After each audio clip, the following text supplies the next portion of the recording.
Hey everyone, today I'm going to show you how to make a no-bake cheesecake that's absolutely delicious. It's light and fluffy and smooth and it has a great graham cracker crust. And to top it off, I've got a strawberry topping you'll absolutely love. So let's get started. Alright, so now we're ready to get started. The first thing we're going to make is the crust. So I have 2 cups of ground graham crackers, 1 stick of unsalted butter right on top, a half a cup of brown sugar. Now I've got a fork here and I'm just gonna mix all of this together. Now I'm just gonna make a thin layer on the bottom and start building the sides. So I got a measuring cup with straight sides and I'm just gonna start pressing it down, and then you can start building the sides up from there. And you use the side of the measuring cup in order to get straight sides. So you want to get something, a glass or a measuring cup that has straight sides on the way, so that way you don't have to worry about wonky or uneven sides. So not only am I pressing the sides, but as I'm going around, I'm still pressing down on that bottom. You want it to be really compacted because we're not baking it. So it needs to be able to be pushed together real tightly and stay together, especially when you go to cut your slices. All right, that looks good to me. Now I'm gonna sit this in the freezer for 15 minutes. All right, now we're ready to make our base. In my mixing bowl, I already have 2 pounds of cream cheese. This is gonna be 4 8-ounce bricks, or however you buy your cream cheese. To that, I'm gonna add 1/3 cup of sugar, 1/4 cup of sweetened condensed milk, 1 tablespoon of vanilla extract, 1 tablespoon of lemon juice, and 1/3 cup of sour cream. I'm gonna go ahead and mix this until it's light and smooth. And I've got my whisk attachment here.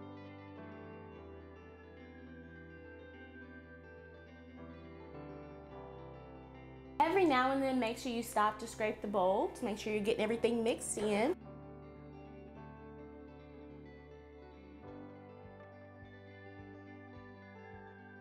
My base is nice and smooth now. I'm gonna go ahead and make some whipped cream to fold into that. To my mixing bowl, I'm gonna add 2/3 cup of heavy whipping cream,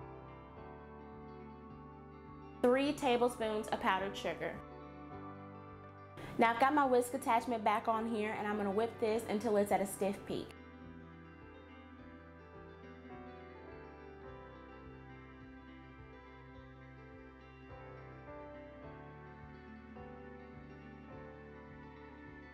So my whipped cream is ready. I'm gonna go ahead and add 1/3 of my base.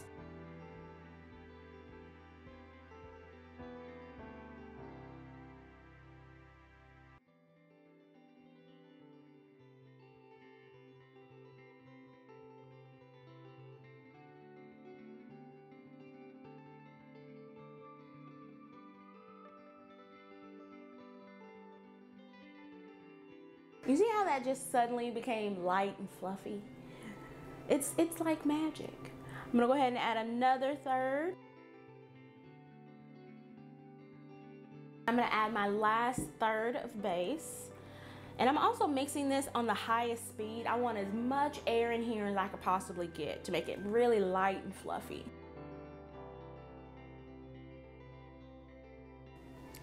Now it's ready. It looks so good. Now that my base is done whipping, it's nice and smooth and fluffy. It's very, very light, very light. So now I'm gonna go ahead and add that to my crust. So with our crust being frozen, it's much, much easier to put this in and keep it neat and clean. Now I'm just gonna gently begin to smooth that out, being conscious of my edges. You want to make sure not only that it's even, but that you don't have any big pockets of air underneath where you're spreading. You want to make sure you fill in the entire crust. Now that I have gotten everything smooth and out to my liking, I'm going to go ahead and put this in the refrigerator overnight. You just want to cover it with a paper towel. Don't wrap it in any saran wrap or tops or anything like that. Just a paper towel and it'll come out perfect. Next, I'm going to show you how to make a beautiful strawberry topping to go on it when it's done. So I have everything ready for my strawberry topping. The first thing I'm going to do is add 1.5 cups of strawberries to my saucepan.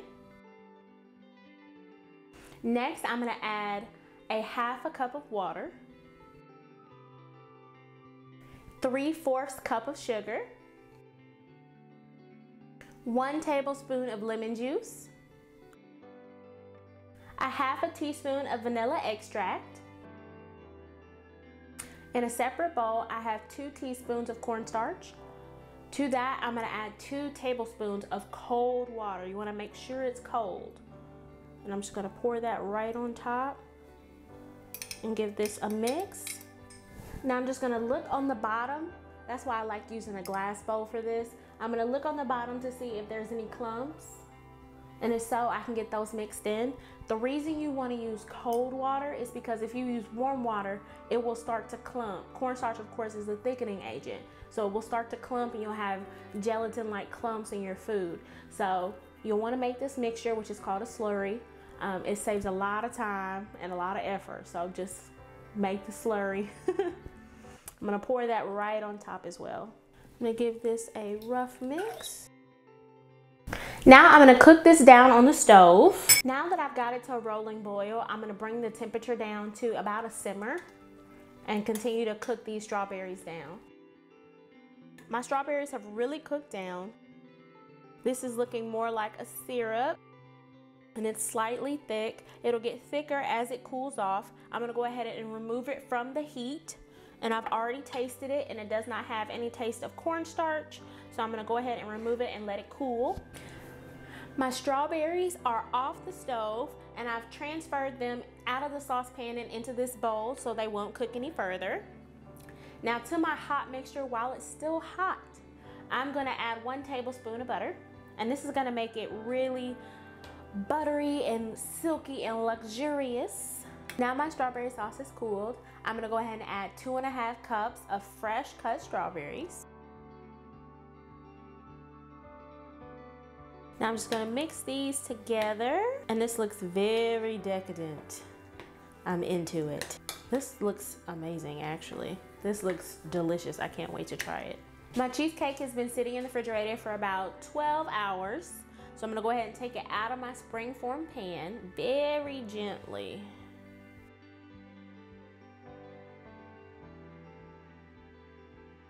So I have me a piece of cheesecake. I'm going to try it out. I'm going to put some of the strawberries on top.